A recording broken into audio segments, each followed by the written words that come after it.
Mesdames et messieurs, merci pour votre fidélité dans cette émission ou sur les antennes des Micouba Radio Télévision. Bienvenue dans votre émission Invité du jour, votre magazine dont vous avez l'habitude de suivre du lundi au jeudi sur les antennes des Micouba Télévision. Pour ce numéro, mesdames et messieurs, nous allons échanger avec vous autour de permis de construction ici chez nous, plus précisément ou plus particulièrement dans la province du Lualaba. Et donc, depuis un temps, nous savions très bien que c'est l'urbanisme qui s'intéressait beaucoup plus à octroyer les permis de conduire, le permis de construction. Alors aujourd'hui, nous avons reçu pour vous sur ce plateau, dans cette émission, Monsieur Malachi Kapoulo, qui est chef des divisions au GUPEC, hein, oui. Si je ne me trompe pas, c'est ça, au GUPEC. Et donc, Monsieur Malachi, bonjour. Bonjour Monsieur Olivier. Bienvenue dans notre émission Invité du jour. Merci beaucoup. C'est bien notre invité de ce soir, mesdames et messieurs. Alors on va discuter avec lui autour de l'octroi de permis de construction, à qui revient cette tâche ou à qui cet apanage de l'octroi de permis de construction. Tout d'abord, il va nous répondre qui est celui-là qui est autorisé à donner les permis de construction. Est-ce les GUPEC ou l'urbanisme? Eh bien, pour répondre à cette question, c'est la date d'une réforme nationale instituée par le chef de l'État. Et c'est depuis 2022 qu'a vu la naissance du guichet unique de délivrance de permis de construire, GUPEC en sigle. Et cet établissement public a été créé dans le cadre de réformer et de mettre fin à plusieurs antivaleurs qu'avons connues pratiquement le ministère de l'urbanisme et plusieurs même, en fait, la population en soi, où il fallait maintenant voir comment redresser les choses et comment apporter de l'ordre, ce qui a conduit et qui a poussé notre hiérarchie, soit nos autorités nationales, à penser à revoir cet état de choses, soit le ministère de l'urbanisme et Habitat, en créant le guichet unique comme seul. Et ce guichet unique n'est pas dans la responsabilité du ministère de l'urbanisme? Si, c'est dans la responsabilité du ministère de l'urbanisme, puisque le guichet unique en soi, c'est comme un service spécialisé du ministère de l'urbanisme et Habitat. Vous avez dit depuis combien d'années déjà? Aujourd'hui, nous pouvons compter 4 ans. Très bien. Depuis la naissance du guichet unique de délivrance de permis de construire. Et donc le guichet unique est là pour octroyer le permis de construire ainsi que le permis de démolition pour tout ce qui relève de construction. Alors aujourd'hui à Kolwezi par exemple, les gens sont en train de se plaindre. Nous ici par exemple en tant que journalistes, on a reçu beaucoup de plaintes des citoyens congolais, des citoyens lualabais, citoyens congolais, c'est-à-dire nous avons reçu les appels de gens de Likasi, les gens de Lubumbashi, hein, ils ont l'habitude de nous suivre. C'est comme ça qu'ils sont en train de se plaindre pour dire qu'il y a en même temps sur le terrain les gens, ou les appeler soit les OPJ ou quoi que ce soit, qui font des descentes pour contrôler ce qu'ils sont en train de construire, mais il y a des gens de l'urbanisme et les gens des GUPEC. Alors, quelle confusion, ou cette confusion qui vient de naître là, vous êtes quand même mieux placé pour élaguer ces zones d'ombre.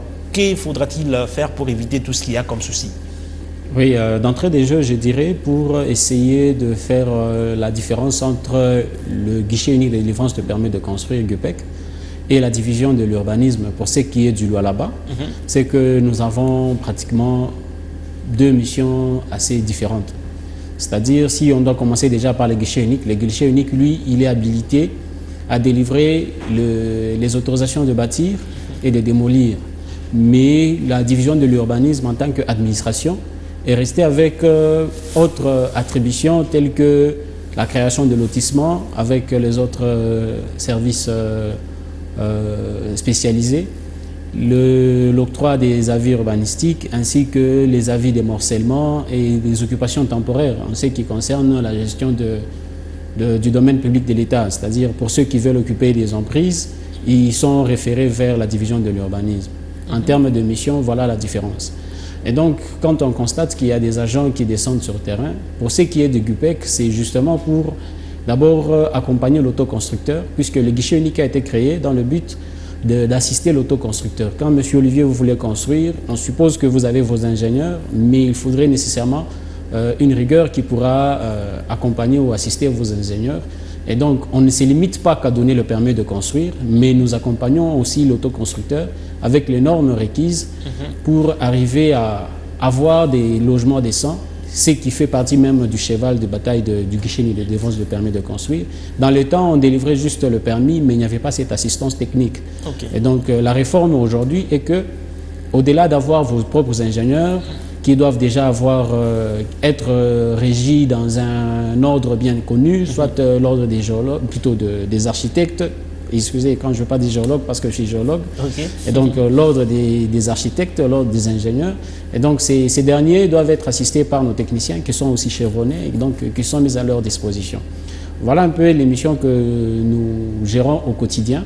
Et donc, pour ce qui est de la présence des techniciens sur terrain, il n'y a pas à s'inquiéter. Chacun vient pour une mission. Il n'y a pas à s'inquiéter, mais les petits soucis qui se posent sur le terrain, c'est que les gens, c'est que nous sommes en train de constater déjà aujourd'hui, les gens sont en train d'être contestés. En fait, leur maison, quelqu'un construit sa maison, du début jusqu'à la fin, il occupe même sa maison, mais la maison est contestée après. Nous voyons même des démolitions sur terrain, et pourtant les gens disent avoir déjà reçu ou obtenu tous les documents de l'État qu'il faut, en commençant par les GUPEC, et ils ont reçu peut-être cet accompagnement dont vous venez d'expliquer ici. Mais pourquoi arriver jusqu'à la démolition, jusqu'à la contestation de leur construction? Bon, pour ce qui relève pour le cas d'abord des démolitions que vous êtes en train d'évoquer, il y a beaucoup de choses qui tournent autour. C'est qu'il y a un problème déjà de régularité des lotissements. Régularité des lotissements, mais déjà au départ, vous en tant que service spécialisé, vous êtes concerné, vous savez très bien que ces terrains par exemple méritent d'être occupés, méritent d'être construits par les gens, c'est une espace par exemple, une concession qui est habitable. Et qu'est-ce que vous dites vous à votre niveau quand on assiste maintenant à des démolitions comme ça? Oui, en fait, toute concession peut sembler être habitable à vue d'œil, mais selon les normes, ce n'est pas habitable. Quand on prend les cas, par exemple, de l'espace RVA, où plusieurs ont assisté à des démolitions, notamment pour les gens, à vue d'œil, c'est un espace qui est habitable. Mais quand on suit les normes d'aviation civile, ce sont des espaces normalement qui doivent être libres parce que ce sont des emprises de vol ou soit aéroportuaires. Donc, en termes d'emprise là n'est pas aéroportuaire... peut-être le problème, parce que vous n'êtes pas, aujourd'hui, vous ne faites pas partie de service de cadastre qui octroie les documents, mais la grande question ici, c'est que quand quelqu'un finit tout ce qu'il y a comme documents qui concernent le service de cadastre, mais à votre niveau, vous octroyez les permis de construction. Voilà, donc quand vous donnez ces permis-là et que les gens se rendent compte qu'après, on est en train de contester ce qu'ils ont fait comme construction. À votre niveau, ne voyez-vous pas que les gens sont victimes de manière un peu inattendue? Alors, pour que les gens arrivent à bien comprendre les missions, par exemple, de la division de l'urbanisme, la division de l'urbanisme est là pour accompagner toute création de lotissement. Alors, quand on crée un lotissement, il y a ce qu'on appelle les opérations de lotissement, telles que la zonation des espaces. Quand on arrive déjà à séquencer un espace et à dire, bon voilà, ça c'est un espace résidentiel, ça c'est commercial, ça c'est industriel, économique et tout, ça c'est un travail de l'urbanisme. Donc quand l'urbanisme arrive à dresser déjà un plan local d'urbanisme qui s'appuie sur un plan local d'aménagement, donc pour nous, on utilise ça comme des outils de planification qui, lorsqu'on veut délivrer un permis de construire, on se concentre ou soit on se réfère aux outils de planification nous donnés par l'urbanisme. Donc l'urbanisme n'est plus là pour les autorisations de bâtir, mais l'urbanisme est là pour la planification urbaine. C'est l'urbanisme qui a la vision de la ville, c'est l'urbanisme qui gère les espaces. Mais avant l'avènement de GUPEC, c'était l'urbanisme qui donnait les... Tout à fait, tout à fait. Le comble ici, c'est que l'urbanisme dans le temps, avant l'arrivée du GUPEC, octroyer le permis de construire, gérer le lotissement, donner les avis urbanistiques, donner tout ce qui cadrait avec les avis de morcellement et consorts. Maintenant, aujourd'hui, on a détaché juste cet aspect de permis de construire pour en faire un établissement public. Et cet établissement public est doté de la personnalité juridique et de l'autonomie de gestion pour essayer de diminuer ou soit d'alléger cette longue procédure qu'on avait dans les temps où quand vous sollicitez un permis de construire, ça peut vous prendre tout le temps que ça pourrait vous prendre avant de l'obtenir. Alors on a essayé d'alléger et de renforcer la capacité des techniciens de manière à ce que quand ces derniers vous donnent une expertise, que cette expertise s'avère être assez importante pour la personne qui doit construire. Donc on a assisté à plusieurs constructions anarchiques et donc pour pallier à tout ça, il a fallu qu'on puisse rapprocher les techniciens appropriés avec le constructeur, qu'on arrive à avoir des logements décents. Alors pour ce qui est des espaces, comment on arrive à démolir et tout ça, c'est quand on n'arrive pas à respecter la procédure. Du moment où on veut concevoir un lotissement, il faut nécessairement que le service de l'urbanisme fasse partir, puisque aujourd'hui, qui démolit? C'est le ministère de l'Urbanisme et Habitat via ses services. Et donc, si ces services-là où le ministère de l'Urbanisme et Habitat n'est pas associé à la création de lotissements, nous assisterons toujours à des démolitions, puisque quand il faut démolir, on n'appelle plus les amis du cadastre, on appelle que les agents de l'urbanisme, soit l'urbanisme en termes du ministère, puisque aujourd'hui, selon la réforme, c'est le guichet unique de délivrance de permis de construire qui constate qu'il y a occupation illégale et tout ça, il procède à la sommation telle que le veut la loi. Et après cette sommation, on charge le chef de division de l'urbanisme à procéder à la démolition parce que ça rentre dans les cadres de l'administration. Voilà un peu comment maintenant nous fonctionnons. Le guichet unique ainsi que la division de l'urbanisme pour ce qui est du loi là-bas. Mais s'il faudrait commencer à éviter maintenant à la longue des démolitions récurrentes et tout ça, nous demanderons à ce que pour ceux qui sont chargés de la création de lotissements, qu'ils essaient de toujours associer la division de l'urbanisme. Quelles sont les réformes ou les actions concrètes que vous mettez en place pour que la population puisse comprendre afin de ne pas être victime ou afin de ne pas payer un document 2 fois ou plusieurs fois? Qu'est-ce que vous mettez en place comme réforme pour que la population ne puisse pas vraiment être victime? Parce qu'ils se font arnaquer aujourd'hui, hein, parce que les gens de l'urbanisme, on savait déjà que ce sont eux qui donnaient le permis de construction. Et donc, à un moment donné, ils descendent sur le chantier des gens comme ça, paf, ils débarquent, ils commencent à demander l'argent. Et les gens, parce qu'ils ne savent pas, ils ne sont vraiment pas informés, directement ils payent, ils commencent à donner partie, jusqu'à ce qu'ils se rendent compte qu'il a déjà donné 5 000, 6 000 $ comme ça en désordre. Alors, quelles sont les réformes à votre niveau que vous allez expliquer ici pour que les gens puissent comprendre? Je pense que pour éviter à ce que les gens commencent à donner l'argent et puissent attendre à une démolition par la suite, ou soit investir sur un lieu qui n'est pas propre, qui est non aedificant, et donc il serait judicieux que ces derniers commencent à se référer auprès des services compétents. Déjà, au niveau de la division de l'urbanisme, vous pouvez essayer de vous renseigner, de savoir quel lotissement est en vigueur, ou soit quel lotissement est régulier.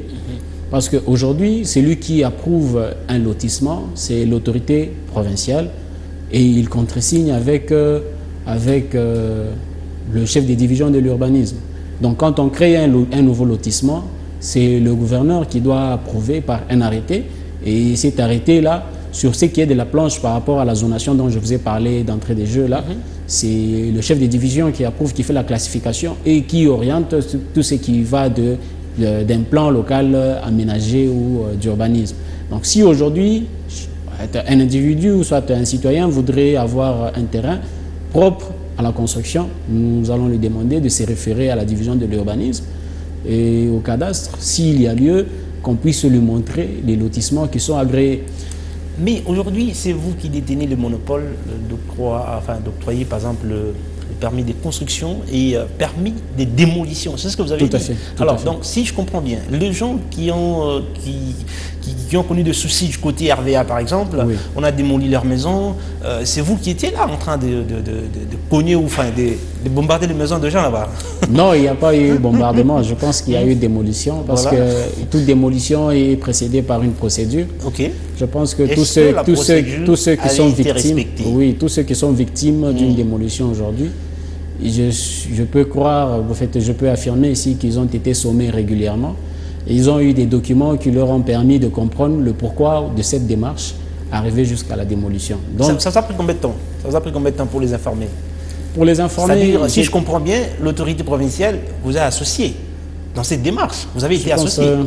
Pour ce qui est pratiquement de RVA, il y avait déjà des missions qui avaient commencé depuis 2021 à sensibiliser et tous ceux qui étaient, il y a d'autres qui déjà sportivement avaient accepté de libérer l'espace depuis 2021 quand on avait recensé tout ce qu'il y avait comme construction anarchique à l'époque.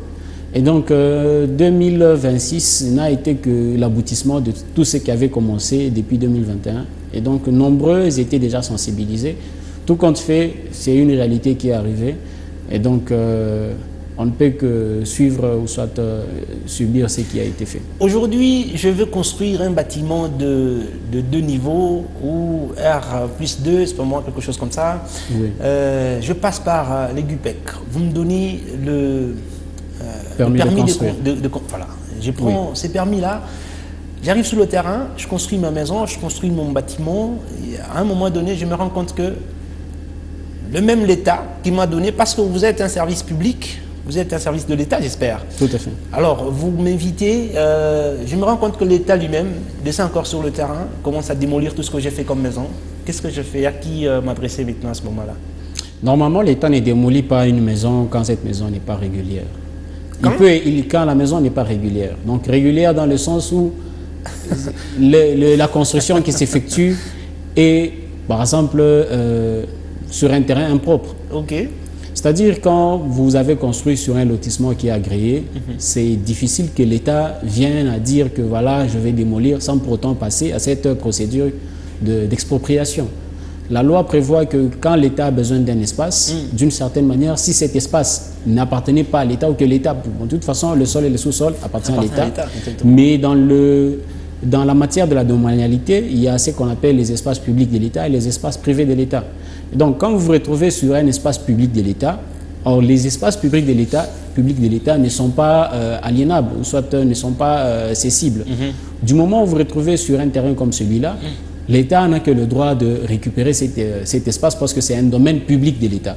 C'est un domaine qui peut vous servir. Ça pendant qu'il m'a donné les documents, il m'a donné tout ce qu'il faut pour me permettre de faire la construction. Et c'est là que nous disons que la population doit être suffisamment vigilante et suffisamment éveillée, dans le sens où on ne peut pas délivrer sur un document, ou bref, sur un domaine public de l'État, un document. Pourquoi? Puisque du moment où on vous donne un document sur le même...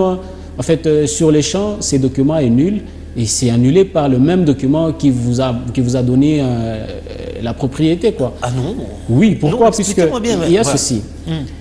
La loi sur le régime immobilier, le régime foncier, à son article 204 jusqu'à 207, nous dit que du moment où on délivre un document, même si c'est un contrat de location, même si c'est un certificat d'enregistrement, sur un terrain qui ne cadre pas avec le plan local d'urbanisme, automatiquement, ces documents est nul. Et frappé de nullité, tout document ou soit tout acte qui est délivré contrairement aux impositions d'ordre urbanistique. C'est que dit la loi. Alors, quand vous vous retrouvez sur un domaine public de l'État... Le service doit nécessairement communiquer, quand vous vous trouvez... Voilà. Parce que les gens sont vraiment ignorants dans beaucoup de choses. Donc, c'est comme ça que du moment où vous avez un document qui est sur un domaine public de l'État, il ne faut pas vous attendre à ce que cet espace-là soit à vous, parce que c'est un domaine public de l'État. Mais par contre, l'État a aussi ses domaines privés, et c'est dans le domaine privé de l'État que voilà, nous nous retrouvons. L'État peut maintenant céder une partie de sa propriété, soit si ce sont les étrangers, ils auront ce qu'on appelle un certificat ordinaire, si ce sont des locaux, des autochtones, donc eux ils auront un certificat perpétuel. C'est là la différence. Donc aujourd'hui il faudrait savoir où est-ce qu'on achète réellement. Si là où je vais acheter par exemple c'est un domaine public tel que la Poste, donc il faut s'attendre à ce que vous serez... Voilà, mesdames, messieurs, nous sommes arrivés à la fin de cette émission du jour. Merci à vous de nous avoir suivis. Nous avons reçu pour vous le chef des divisions, monsieur Malachi Kapolo, à qui j'ai dit merci d'être venu. Merci, monsieur Olivier. Merci infiniment. Et donc, je vous fixe rendez-vous très prochainement. Au revoir. Merci.